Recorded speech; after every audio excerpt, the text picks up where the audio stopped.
Tout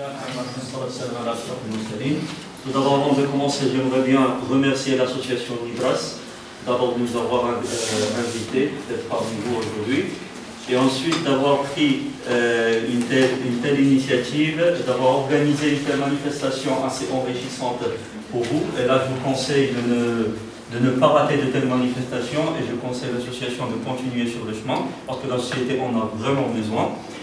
Je suis Notre Chila, lauréat de l'École nationale de commerce et de gestion, option gestion financière et rentable, contrôleur de gestion à SEB-MA, Sumitomo Electric Boardnets Morocco. Au début, elle était appelée AVSM, connue comme Volkswagen. Au départ, c'était une filiale de Volkswagen. Okay, sa spécialité, c'est de construire des faisceaux automobiles, câblage. Okay. Mais par la suite, dernièrement, elle a été acquise par un groupe japonais appelé Sumitomo, d'où l'appellation Sumitomo Electric Boardnets Morocco. Okay. Il m'a été assigné de développer la fonction contrôle-gestion dans un environnement industriel et multinational. C'est une fonction assez importante, avec une envergure très importante bien sûr, que 15 minutes ou bien 20 minutes seront largement insuffisantes afin de cerner toutes ces fonctions, afin d'évoquer toutes ces spécificités, ces rôles, ces principes, etc. C'est pour ça que j'ai essayé de vous présenter quelques idées que j'ai rassemblées dans cette présentation. Comme vous voyez, même la technologie a ses risques, comme Medicima l'a évoqué tout à l'heure.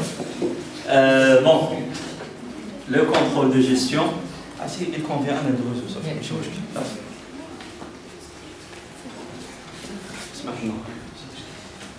bon, avant que je commence à présenter les spécificités de cette fonction, il convient qu'on explique un peu son environnement, le contexte là où elle opère. En commençant par l'environnement industriel, bien sûr, quand on parle de l'industrie, automatiquement, là je vais essayer de présenter le processus à peu près standard, okay, que toutes les sociétés industrielles ont. En commençant par l'approvisionnement, je crois, y a-t-il des personnes qui savent déjà qu'est-ce que c'est l'approvisionnement et sa différence par rapport à la fonction achat? Oui. Hein? De production, de commande, d'approvisionnement, de gestion de stock, de vente, tout. D'accord? Et qui parle de juste à temps, il parle de plus d'exigences, moins de temps, pas de possibilité à l'erreur, etc., etc. Et chaque erreur nous coûte des millions et des millions d'euros. D'accord? Voilà. Ce que je viens de présenter constitue la principale source des coûts. D'accord? Qui sont représentés dans le stock, la consommation, les déchets, les dépenses personnelles, transport et autres charges. Il y en a énormément que normalement je devais détailler, mais vu qu'on n'a pas du temps, je ne l'ai pas fait. Pourquoi? J'ai présenté tout d'abord ce processus-là qui constitue la source principale des coûts parce que ceci constitue le champ d'action du contrôleur de gestion au sein d'une société industrielle. Parlons maintenant d'un environnement multinational. Quand on parle d'un environnement multinational, automatiquement on parle d'une société mère qui détient des filiales partout dans le monde. D'accord? Quel est le contexte qui a poussé la société à s'internationaliser et de partir ailleurs chercher à s'installer dans d'autres pays? C'est la recherche de plus de profits, moins de coûts, des personnels qualifiés et moins chers bien sûr, des avantages fiscaux, des plateformes dédiées, des zones déjà équipées, comme le cas de Tanger. Pourquoi? Parce qu'après la crise, les sociétés ont été obligées de minimiser le coût afin d'assurer leur survie et leurs bénéfices, bien sûr. Bon, on parle aussi de la relation d'agence qu'il y a entre les filiales et la société mère, d'accord, et en même temps entre les actionnaires et les dirigeants. Pourquoi je présente ces éléments-là? Parce que tous ces éléments conditionnent la fonction contrôle-gestion au sein d'une telle organisation. D'accord? Bien évidemment, la société mère aura besoin de savoir ce qui se passe au niveau des filiales. D'accord? Automatiquement, elle aura besoin des outils qui lui permettront de collecter cette information. Et le principal outil, on trouve le reporting. D'accord? Au niveau des reporting, bon, la communication des informations, c'est tout un langage. Et donc, supposons que la filiale numéro 1 est présente au Maroc, filiale numéro 2 est présente, je ne sais pas où, en Espagne, 3 en Russie, etc. Est-ce que vous ne croyez pas qu'il y aura une différence entre les normes appliquées au niveau du Maroc et celles appliquées dans d'autres pays? Donc ça, c'est une problématique pour la société mère. Elle perdra beaucoup de temps à analyser, plutôt à unifier l'information collectée, d'accord? Parce que chaque information elle est basée sur des normes différentes.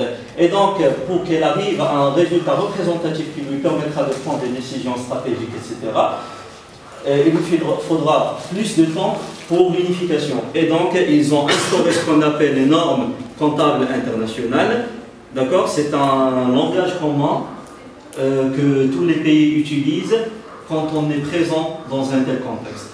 D'accord? Et bien sûr, consolidation des comptes, c'est l'action de centraliser l'information, de remonter l'information vers la société mère. Et là, je vous invite à chercher, à effectuer vos recherches sur chaque notion que je viens d'évoquer. D'accord?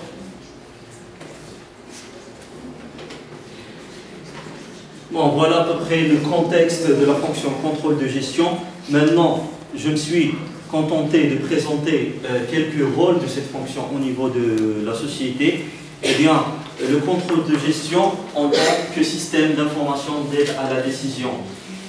Si le contrôle interne, comme M. Mehdi a présenté, vise à assurer la fiabilité de l'information financière et comptable, et si l'audit vise à assurer la conformité par rapport à un référentiel, etc., et si la comptabilité constitue une boîte noire qui vise à enregistrer tous les mouvements de la société, les mouvements quotidiens effectués tout au long de son cycle d'exploitation et de sa vie tout entière, eh bien, le contrôle de gestion est étroitement lié avec le processus d'exploitation, avec le terrain. D'accord? Il est présent partout dans la société et il constitue, comme je viens de dire, un système d'information d'aide à la décision, parce que le top management a besoin d'une information, constamment bien sûr, d'une information fiable, représentative, qui lui permettra de mesurer l'impact des décisions prises, de connaître la situation de l'entreprise et de prendre des mesures nécessaires quand il le faut et quand il le faut. Comme il le faut et quand il le faut, bien sûr. Pourquoi on dit ça? Parce que tout mouvement effectué par la société, d'accord, il est traduit. Il a une traduction chiffrée au niveau de la comptabilité. Il a un impact financier sur le résultat de la société. D'accord? C'est pour ça qu'ils ont créé un dispositif de contrôle de gestion pour suivre toute source de coûts, d'accord, au niveau de la société dans une logique de maîtrise de coûts, etc., etc. Contrôle de gestion en tant que dispositif de suivi et de maîtrise de coûts. D'accord? Quand je viens de le développer. Et le contrôle de gestion en tant que gendarme veillant à l'amélioration continue. Bien sûr, parmi les rôles du contrôle de gestion, c'est qu'il effectue constamment un suivi et un diagnostic de tout le processus de la société afin de dégager les différentes anomalies qui pourraient engendrer des coûts supplémentaires. D'accord? Il établit bien évidemment des plans d'action afin de corriger et d'aller vers une logique d'amélioration continue, ou bien ce qu'on appelle en japonais kaizen. D'accord? En ce qui concerne les fonctions du contrôle de gestion, bien sûr, là on parle de la comptabilité de gestion ou bien la comptabilité analytique. Et quand on dit comptabilité analytique, bien évidemment, on parle de centre de coûts, on parle d'imputation, on parle d'imputation des coûts, on parle de charges indirectes et directes, on parle de charges fixes et variables, on parle aussi de processing cost, ou bien ce qu'on appelle le coût de production, d'accord, et autres. Deuxième fonction, c'est le tableau de bord. Tableau de bord, on a fait comme un simple exemple ديالو الناس اللي كيسوقوا الطوموبيل عندهم حدا الفولون شي حاجه كتانديكي فين اين السرعه غادي فين واصله زيت الطوموبيل فين واصل. Au niveau des tableaux de bord, on trouve des indicateurs de performance. Ce sont des indicateurs qui donnent à la direction générale une idée sur la performance de la société. Bon, on trouve plusieurs types d'indicateurs, ça va nous riche détailler ici. Détails, sinon et on trouve aussi le deuxième volet. Le deuxième volet, c'est le pilotage de la performance. C'est que la première, elle mesure le réel, et le pilotage de la performance, c'est à peu près la finalité des actions qu'on met ici. D'accord? D'accord?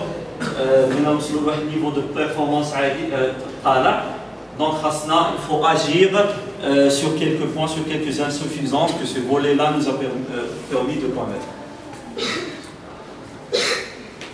Troisième fonction, c'est la gestion budgétaire, et là on parle d'élaboration des budgets, d'accord, et on parle aussi du suivi budgétaire. Et bien, le contrôleur de gestion, c'est celui qui assure la coordination et la mission de l'élaboration des budgets. D'accord? Quand on dit les budgets, on parle budget de vente, budget de production, budget des coûts. Suivi budgétaire, c'est-à-dire que le contrôleur de gestion veille à l'exécution du budget qu'on a déjà élaboré. D'accord? Et donc là, on est en train de parler de comme le monsieur qui avait développé le point sur l'ordonnateur, etc. D'accord? Et donc le contrôleur de gestion, c'est lui qui informe la direction générale si une telle commande passée par un tel département est déjà considérée dans le budget ou pas. D'accord? C'est à peu près ça, c'est suivi budgétaire. D'accord? Et bien sûr, quand on parle de la gestion budgétaire, on parle automatiquement de l'optimisation, la rationalisation des dépenses, la maîtrise des coûts, et 3 points, 4 points, je pense. La dernière fonction, reporting. C'est la fonction, il y a plusieurs actions qui sont menées afin d'élaborer le reporting, même si je l'avais évoqué tout à l'heure comme étant un instrument qui permet à la société mère de collecter l'information financière et comptable auprès de ses filiales. Eh bien, le contrôleur de gestion élabore ce qu'on appelle le reporting et en même temps l'analyse des comptes. Les comptes qui sont déjà comptabilisés, bien sûr, au niveau de la comptabilité. Et cette analyse, on a deux types d'analyse, verticale et horizontale. Quand on parle d'horizontale, on parle ici de la comparaison des comptes avec le budget qui a été initialement établi, d'accord? Et automatiquement, le contrôleur de gestion devra expliquer les différents écarts, les différentes déviations des comptes qui sont comptabilisés, que représente le réel, par rapport au budget, ce qui a été planifié, le scénario planifié.